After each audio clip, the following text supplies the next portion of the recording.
4 साल से बच्चों की शिक्षा देने वाले शिक्षकों की ऐसी क्या मजबूरी हुई कि वो आज लखनऊ में आकर शिक्षा निदेशालय का घेराव उनको करना पड़ा है। आखिर शिक्षक क्यों एक दिन की छुट्टी लेकर लखनऊ पहुंचे और उन्होंने धरना प्रदर्शन किया। नमस्कार, मेरा नाम है विवेक राय, आप देख रहे हैं एबीपी लाइव।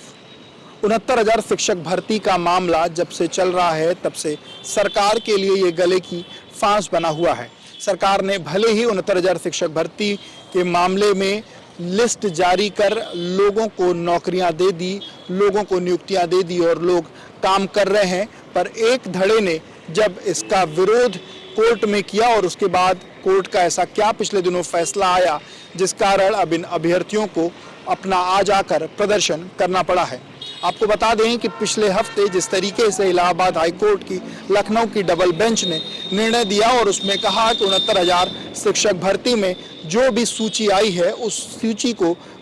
को रिवाइज किया जाए और एक बार फिर से 3 महीने के अंदर रिवाइज सूची जारी कर लोगों को नियुक्ति दी जाए। इस आदेश के बाद कहीं ना कहीं जो चयनित अभ्यर्थी हैं उनके अंदर इस बात का संतोष जागा कि अगर रिवाइज सूची में उनका नाम नहीं होता है तो क्या उनको निकाल दिया जाएगा। हालांकि सरकार की तरफ से पिछले दिनों हुई एक बैठक में ये बात कही गई कि सरकार किसी का अहित नहीं होने देगी और सरकार ने ये भी कहा कि वो सभी को समायोजित करेगी, पर उसका फॉर्मूला क्या है ये बात अभी तक किसी के पास क्लियरली नहीं समझ में आई है। किसी के पास सरकार की तरफ से ये क्लियर मैसेज नहीं है कि सरकार के पास ऐसा क्या फॉर्मूला है जिससे वो किसी के साथ भी नुकसान नहीं होने देगी। एक तरफ इस फैसले के आने के बाद जो ओबीसी और एससी वर्ग के अभ्यर्थी थे वो पिछले 4 दिनों से लखनऊ के बेसिक शिक्षा निदेशालय पर धरना दे रहे हैं, तो वहीं उनके धरने को बल मिलता देख आज जनरल वर्ग के अभ्यर्थी भी अपने अपने जनपदों से, अपने अपने जिलों से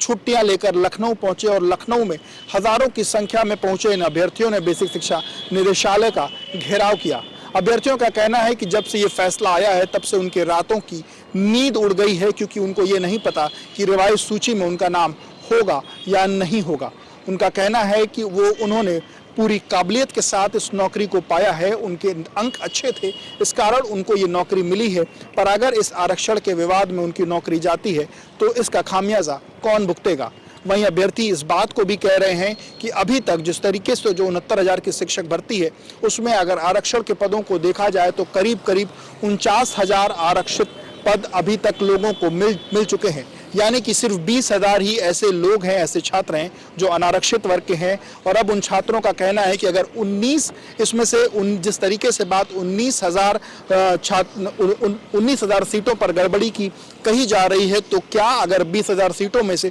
19,000 सीटों भी आरक्षित वर्ग को दे दी जाएंगी तो क्या सिर्फ सामान्य वर्ग 1,000 सीट लेकर क्या कर पाएगा।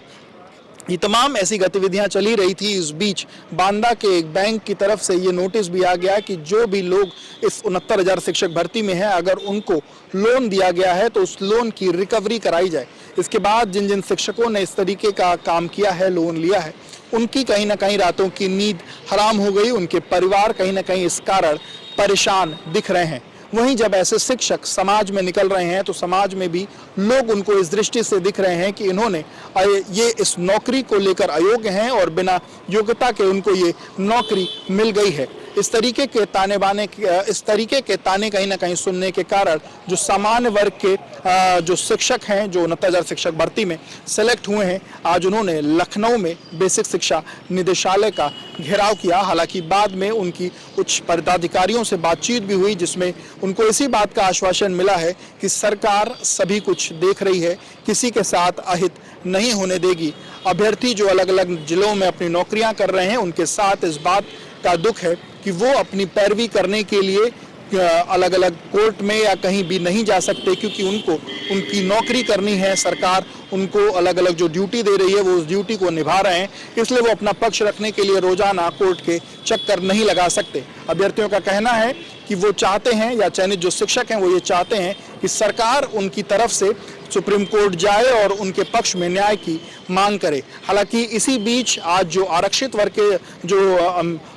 ओबीसी और एससी वर्ग के जो अभ्यर्थी थे आरक्षित वर्ग के, उन्होंने सुप्रीम कोर्ट में कैवियट भी दाखिल कर दी है। अब देखना होगा कि इस पूरे मामले में 3 महीने की लिस्ट आने के बीच में और क्या प्रतिक्रियाएं निकल के सामने आती हैं। पर फिलहाल इलाहाबाद हाईकोर्ट के लखनऊ की डबल बेंच के इस फैसले के बाद कहीं ना कहीं सभी में जो 69,000 शिक्षक भर्ती के अभ्यर्थी हैं, चाहे वो चयनित हैं चाहे वो नहीं चयनित हैं, उन सभी के बीच में उन सभी के मन में कहीं ना कहीं एक असंतोष या कहीं ना कहीं ये कहा जाए कि उनके मन में अलग अलग ख्याल निकल के सामने आ रहे हैं कि आखिर क्या चीज़ें आने वाले समय में उनके साथ होने वाली हैं।